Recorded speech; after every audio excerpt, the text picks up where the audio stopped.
My neighbor Myray moved to our road 12 years ago with her mother, who had grown up in South Korea and learned to cook for a family of 9 on almost nothing. The first time I watched her prepare meat, she did something I had never seen before. She took a piece of beef that looked like it had been cut from the oldest, toughest part of the animal, and she rubbed it with half a pear. Not sliced, not diced, just rubbed, like she was polishing furniture, and then she walked away. She set it on the counter and she just left it there, covered in pear juice, for 45 minutes.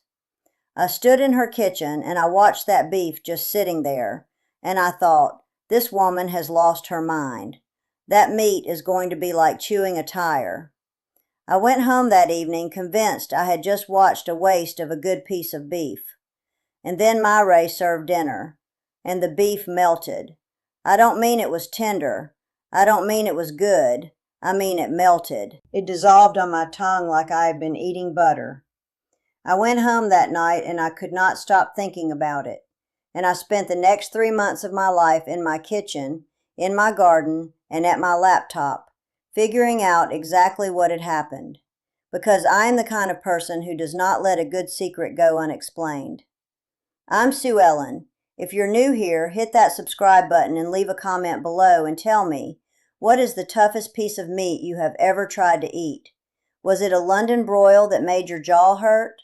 A pork shoulder that fell apart in weird, stringy chunks instead of the way it is supposed to? I want to hear your stories, because what I am about to show you is going to change the way you think about every cut of meat in the grocery store, and it costs almost nothing. Now, let's start with what most people think they know about tenderizing meat. Most of you watching have probably done one or more of these things. You bought a mallet, one of those things with the little spikes on it, and you beat your meat flat like you were trying to flatten a piece of cardboard. Or you soaked it in some kind of liquid from a bottle that you bought at the store, something with a label that had 17 ingredients you could not pronounce. Or maybe you just accepted that some cuts of meat are tough, and there is nothing you can do about it except pay 3 times as much for a sirloin when the recipe actually called for a chuck roast. All of that is what the grocery store wants you to believe, because every time you buy a more expensive cut thinking it will be more tender, every time you buy a tenderizing tool or a marinade bottle, the store wins, and you keep kneading.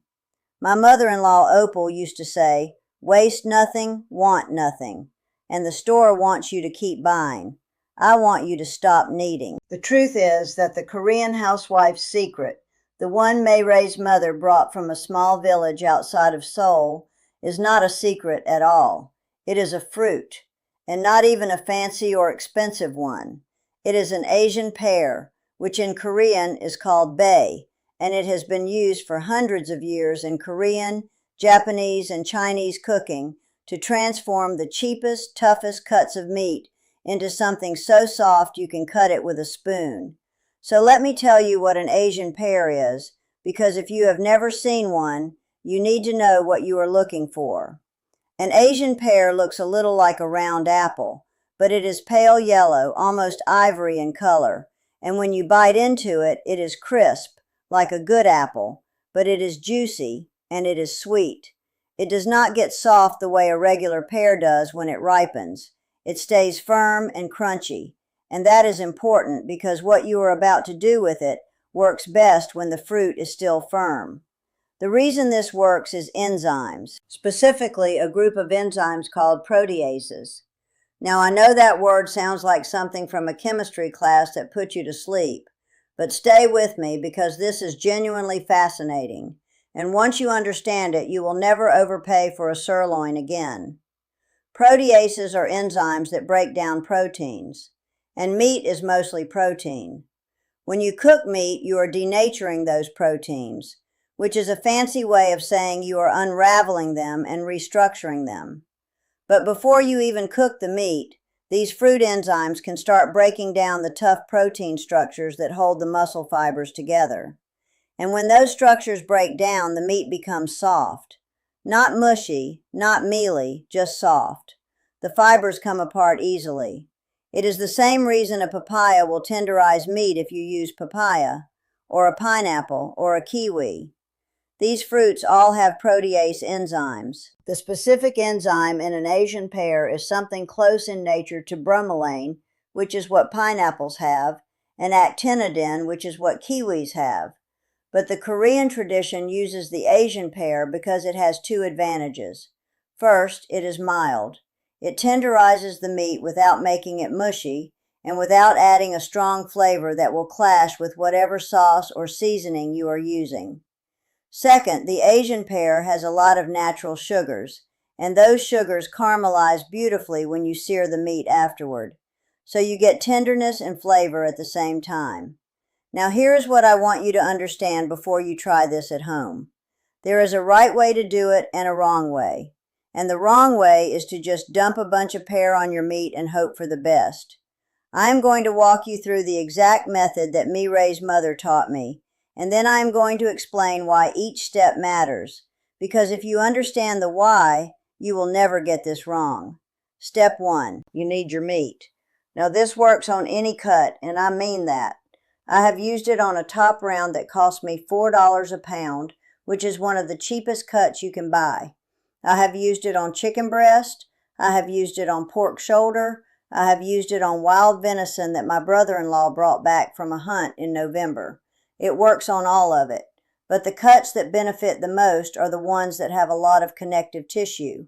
That means anything from the shoulder, the chuck, the round, or the hind leg. These are the cuts that have a protein called collagen embedded in the muscle. When you cook collagen slowly with moisture, it converts to gelatin, which is what makes a pot roast feel silky.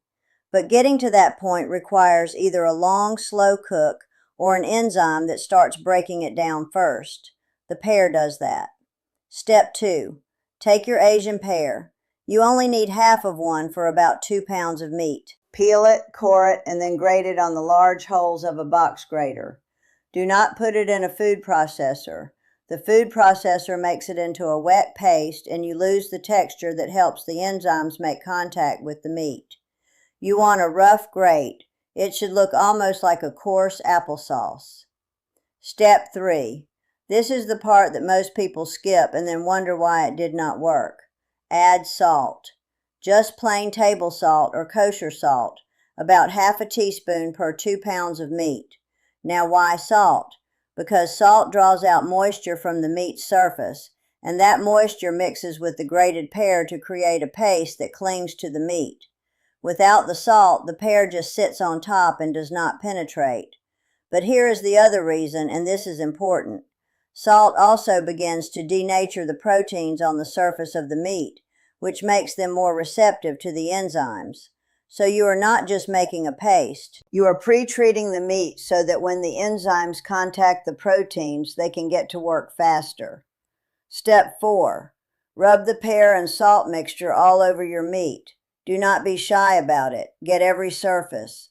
If you are doing a whole chicken, rub it under the skin as well. Get it into the crevices. Then put the meat in a bowl or a Ziploc bag. Pour any remaining pear mixture over it and put it in the refrigerator. Now here is where patience becomes critical. You need to leave it alone for at least 30 minutes, and the best results come after 2 hours. I have left meat in this mixture for up to 4 hours, and it just keeps getting better. But do not go longer than 4 hours because at a certain point, the enzymes will start to break down the meat too much, and it will become mushy instead of tender. There is a line, and you do not want to cross it. This is the part of the process where you have to trust the work. Leave it alone. Go do something else. Your meat is being transformed by science and by time, and there is nothing you need to do except wait. After the time is up, you will notice something. The meat will look different. It will have a slight sheen, and if you touch it, it will feel different, almost silky. That is the enzymes doing their work. Now, before you cook it, rinse the pear mixture off. This is important for 2 reasons. First, the pear sugars will burn if you try to sear the meat without rinsing. Second, you do not want the strong fruit flavor overwhelming the natural taste of the meat. Just a quick rinse under cold water, Pat it dry with paper towels, and then season it the way your recipe calls for. Now let me talk to you about the alternative fruits, because I know some of you are going to watch this and then message me saying you could not find an Asian pear at your grocery store. That is fine. There are other options and they work, but they are different and you need to know those differences. Kiwi is the strongest of the alternatives. It has a very powerful protease called actinidin. It will tenderize meat faster than an Asian pear, but it is also more likely to turn the surface mushy if you leave it on too long. If you use kiwi, do not leave it on for more than 30 minutes, and definitely rinse it off before cooking. The flavor is also quite distinct. Kiwi has a tangy, almost sour quality that does not work with every dish. I would use it for a strongly flavored preparation, something with a bold sauce, not for a simple roast or a plain grilled steak. Pineapple is another option. Fresh pineapple has bromelain, and it works, but fresh pineapple is inconsistent. Some pineapples are loaded with enzymes, and others barely have any, depending on how they were grown and ripened. Canned pineapple is even less reliable, and it also has a problem. The canning process uses heat, and heat destroys bromelain. So if you are going to use pineapple, use fresh, and use it within 30 minutes. And be aware that pineapple will make the meat look almost cooked on the outside before you even apply heat. That is the enzymes working. It is normal. Papaya is a good middle ground option. It is not as strong as kiwi, not as mild as Asian pear. The enzyme is called papain, and it is actually the one that is most commonly extracted and sold commercially as a meat tenderizing powder. If you have access to a ripe papaya, use it the same way you would use the Asian pear. Grated, with salt, 30 minutes to 2 hours. But if you can find the Asian pear, use it. I am telling you, there is a reason Korean, Japanese, and Chinese cooks have used this for generations. It is the right tool for the job. Now I want to show you what this actually looks like when you cook with it, because theory is one thing and practice is another. Let me walk you through 2 different preparations so you can see how versatile this technique is. First, a simple pan-seared steak from a top round. This is a cut that most people would never try to sear because it is too tough. It costs about $5 a pound, which is less than half the price of a ribeye. I take 2 pounds of top round, I apply my pear and salt mixture, I leave it in the refrigerator for 2 hours, I rinse it, I pat it dry, and then I sear it in a cast iron skillet with a little bit of oil, about 3 minutes per side for medium rare. The result is a steak with a deep brown crust, a juicy interior, and a texture that you would swear came from a prime cut. My husband, who is a beef man, could not tell the difference. He kept saying, "What part of the cow is this?" When I told him, he did not believe me for a solid minute. Second, a slow-cooked pulled pork. I take a 4-pound pork shoulder, which is one of the cheapest cuts in the case, usually around $2 a pound. I rub it with the pear and salt mixture, I let it sit for 2 hours, I rinse and dry it, and then I slow cook it in my Dutch oven with some onions, garlic, a cup of apple cider vinegar, and a little chicken broth. I cook it at 300 degrees Fahrenheit for about 4 hours, until the internal temperature hits 200. Now here is what happens. The collagen in that shoulder, which is what makes it tough, has already been partially broken down by the enzymes before it even hits the oven. So instead of needing 6 hours to fully render and break down, it only needs 4. And the result is meat that pulls apart in perfect tender strands with almost no effort. It shreds itself. The meat is incredibly juicy because the enzymes have also helped it retain moisture, and the pear sugars have caramelized into the surface, giving it this incredible depth of flavor that you would think required a long list of spices and a complicated rub. This is the technique that my mother-in-law Opal never knew, and I genuinely wish she were still here so I could show her. Because Opal survived the Great Depression, she learned to make tough meat edible by cooking it for hours in liquids, and she never had the advantage of an Asian pear that she could grow in her backyard or buy at the store. She did what she could with what she had. But we have more now. We have access to these fruits. We have the knowledge of how they work, and it would be a shame to waste it. Now let me address something that I know some of you are thinking. Is this safe? Are these enzymes safe to eat? The answer is yes. Enzymes are proteins, and when you cook your meat to a proper internal temperature, those enzymes are denatured by the heat, just like the proteins in the meat itself. They become completely harmless and fully digestible. You are not eating anything dangerous. You are eating fruit and meat, which is a combination that people have been eating safely for thousands of years. But there is one group of people who should be careful.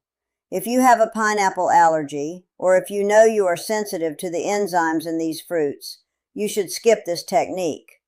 And if you are serving this to someone with a compromised immune system, as always, cook the meat to the recommended safe temperature and use common sense.